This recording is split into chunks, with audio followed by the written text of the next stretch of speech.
Nange bale simanyi ndi love nigga. Kitegete ndowooza bakulopa tebamanyi bya familia naye byebyo. Kakati kitono nnyo ssebo kubanza bwe twali mu Amerika bingi wabingamba. Era nebaza abampuliriramu nti binayogerera byebyo byennyini binaawe byo. Walimbamu. Kale kati nga akabuuzo kabadde katini. Oyogedde n'ogaa nti biri wadde oyogera ku mukyala. Rema nti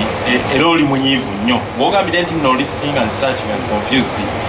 kati ng'oggyeko ekyo ne yayogera ebitakwatagana genda oyagale nnyo kubanga nange omuyimbi omu yakinvumako okwagala mama wange ate simulabangako bukyanzabe so nange nanyonelwamu naawe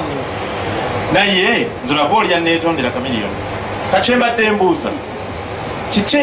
ekyo ekikunyiiza ennyo ng'oggyeko ekyo kyeyakufa waliwo ekirala mu kutwala omukyalo oyo muganda wange kimanyi olina omusaayi n'omutima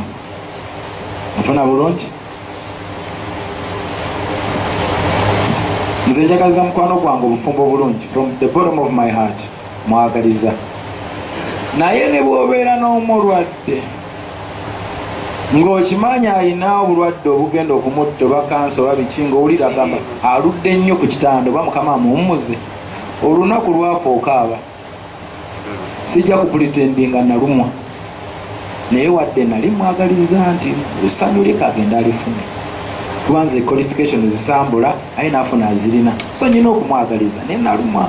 ekyokulaba amaalu nga bwakyusa bwava mu luno bwadda mu luli kyannuma sijja kulinze ndi muzeni honest nze kigenda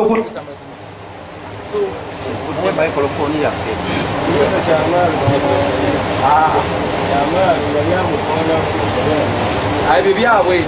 amaalu naye muntu ng'omulala nze ebitaata we decisions eyeekolera zize kati bannaffe badde nsaba press conference eno ekome wano njagala okubeebaza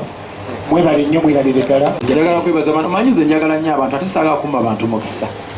okitegeera mwami ono aŋambye mbwe ekyamaalu yakoona ku mukulu oli taata we tujja na kumunenya ate ezo decisions zize ng'omuntu kuba amaalu akuze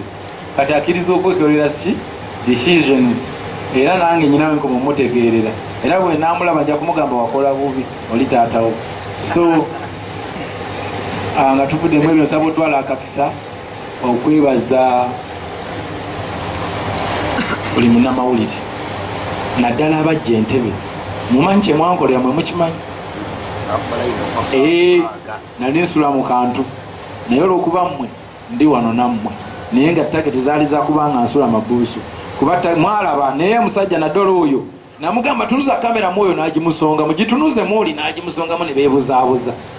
mwebale era nsaba mukama nsaasire mukama bw'amba ansaasidde muzeeyi nampa akantu kange keyansubiza kemmanja emyaka emingi emabega tujja kwekolamu akabaga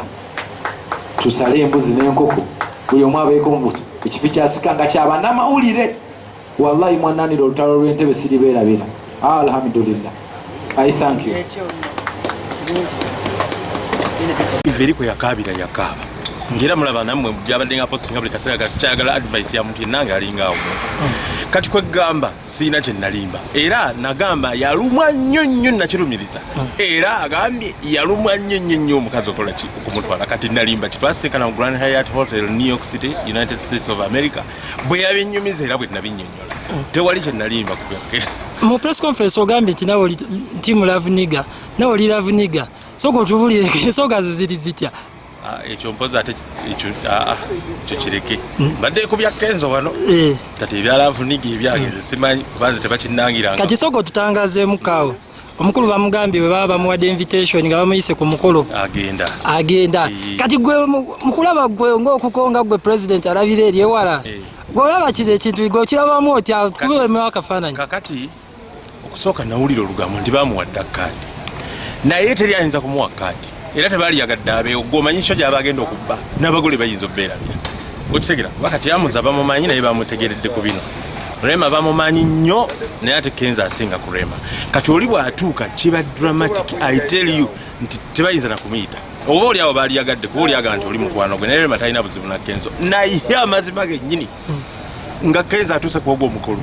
n'obutebe buyinza okwefuula ne buddiri kubanga kiba like even a journalist aba alowooza ki ekiddirira okitegedde kati bwagenderawo n'abuuza ku mugole n'amuwaaku haka gwomanyi ekyo kitegeeza ekyo oyite ekisi ku mukologo nakiraba ku mbaga yanani omulangira w'Ebungereza atali William Harry bwe yayita ba ex bonna ne bajja nebiri bya Bungereza si bya baana Baganda omuganda olitegeera ate olide agambye alumwa naleka kati omuyita je kati bwatandikirawo ekizibu obitegedde. Okay, kati nga gwe alaba zino ensonga zineeno ogambye nti kituufu wabagamba nti omukazi takyawa musajja gwe mukulaba okukonga gwe musajja aladde mufumbo omukazi takyawa kati ekizibu ate ekya Rema buli omwakimanyi yali ayagala nnyo Kenzo tabifaako kati tayinza mukyawa asigala mwagala muli mutima naye nga toli kyakikola awo gira kweri ensonga nti weagenda ku mukolo kabaka weddemu sagge naawe okitegeero tera namuza muli abawulira muti naye bannange kiki kino ekigenda mu maaso oli akyamwagala akugambye abantu abali eyo ababeera awo abavumavuma abantu bannaabwe ebiseera ebisinga wabeerawo ekintu nga bwe mugambye nti nga Kenzo watubuulidde nti oli yamuvuma nti ku kyannyina ekintu ekyo omuntu waaba akwogeredde ekintu ng'ekyo muli eri ekyo kiraba ne bwe watanamala ekibuuzo naye Kamiliyoni yakinvuma naye namala ennaku bbiri nga ngugumuka buli neba kangugumuka kubanza okulaba maama wange ngenda ku malaalo gwenda basimulabanga wadde akafaananyi kati okivuma munno olaba ne bana abalina maama waabwe babakuze nga babalaba babalumwa naye ate gwe atamulabangako so oli omulabyeko ekimala Katonda n'amutwala kati gwe atamulabangako ate egayikyo nze newe yakaaba ate awo nalabira ddala yali takabira Rema yali akabira maama we. Okay, kati music wa Uganda ensonga tuzirabye balese Buchamanyi ensonga ze ozibaddewo ziwulira omukulembeze yamuleese naye n'atula ku ssaniya ensonga ze Buchamanyi ezo goziraba otya balwaddanga ne Bobi Wine bakolagana bulungi oli Bucha nga vice president wa Bobi Wine mu Firebase era nga vice president wa Ghetto for that matter ne batabuka nyumbu batabukira mu motoka Bucha yewola looni Bobi nga asubira ino muyambako n'atamuyamba Bucha n'akyawa n'adduka Firebase ate bali balega nti yadduka lampisa mbize eno in summary kati wano NRM bwe baleese onabe president wa Ghetto yamuleese abantu ne baga nti ate Buchamanyi yaggwamu obuleesi waki yamuleese mutomereganya ne Bobi gwe basuubira nti yamumanyi nduza kyekyo. Okay, tweyanziza nnyo president abayimbi bangi nnyo bakwano ate nze sisosola mu bayimbi kuba mbaagala bonna Kenzo nayogera dda naye nga ebizibu ebya famire byakatandika ku kyalo okwo kwabeererawo ningezaako okumulungamya n'okumubuulirako okulaba nga nkakkana naye unfortunately twali kumbi era saasobola kumufunamu ekyo kye nali ndowooza kyeyandibadde akola naye olwaleero bwe yampita jjo okulaba nti mbeerawo okukubiriza press conference eno namubuulira ndi musajja mukulu njagala nnyo integrity njagala nnyo okubeera mu mbeera empeesa ekitiibwa ate naye muweesa ekitiibwa n'agamba era talina mutawaana era naye ekimuleese kubeera nti nno ayoninga out ebyo ebimu ku byebuuzibwa abantu ab'enjawulo so ndowooza kwakijja okulabika nti yeeteeka wamu naye asobole okuba manyi oluusi bw'okozesa obusungu tojjaayo nsonga yo bulungi so ndowooza yeetadde wamu oluvannyuma lw'okwetunuulira ebbanga lino nga gwe mukulu waffe mu media omukulu ayogedde bamubuuziza ku kyokubanga bwe baba bamuwadde invitation ajja kiika ku mukolo nga gwe zeeze ensonga goziraba otya ku saidi yo nga gwe kubeeremu ku ttooki awo tulabe ensonga za famire zibava za famire ebintu byabaagalana oluusi si birungi nnyo ffe abatabiriimu kubyeyingizaamu oluusi tukoleramu ensobi so kakati ye bwatyo bwasazeewo okuddamu nti bwaba muyisi oba oli awo akiraba ng'asobola okubeerayo era nze saagala nnyo ziyingiramu kuba nsonga zaabwe bakkiriziganya obutakkiriziganya era embeera bwetyo bweri nze kyenyinza okugamba kyokka kiri kimu nti nno bonna mbasabira Katonda abasaasire batambule bulungi kuba ffenna tuli bannafu mu bulamu tulina obunafu bwaffe we buba oba oli awo baanafuwa ne balemu okukwatagana kati ebitambula mu bulamu bwabwe ebipya tubisabire Katonda abiwe omukisa batambule baana bato bakyalina obulamu mu maaso kati batandike kuba ensobi ze zituyigiriza mu nsobi mwe tutambulire okwetereeza kati oba oli awo ensobi zaaliwo mu ntandikwa yaabwe kati batandise okutambuza obulamu obutuufu katuddeko kweno saidi endala omukulu Buchamanyi yagudde mu bintu ate nga tukimanyi mukwano gwo abadde mukwano gwo nnyo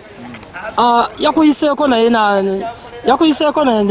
nafuna mukisa kwogerako na Buchamanyi bwana bugembe neze ndi musanyufu gyali kubanga kankubuulire abantu ffenna tuyakulaba bwe twesitula simanyi nze saaliyo nga bamugonnomolako ebitiibwa nawulira biwulire nemisoma mu mawulire tibamuwa ebitiibwa naye bwe kibanga ddala byebyo ebitiibwa baabimuwanga era agenda kukifunamu muganda wange Bugembe oyo atudde tubadde naye wali ewasipapa ebbanga ddene nga mulaba yeetaaga kati waba afunye omukisa ng'ogwo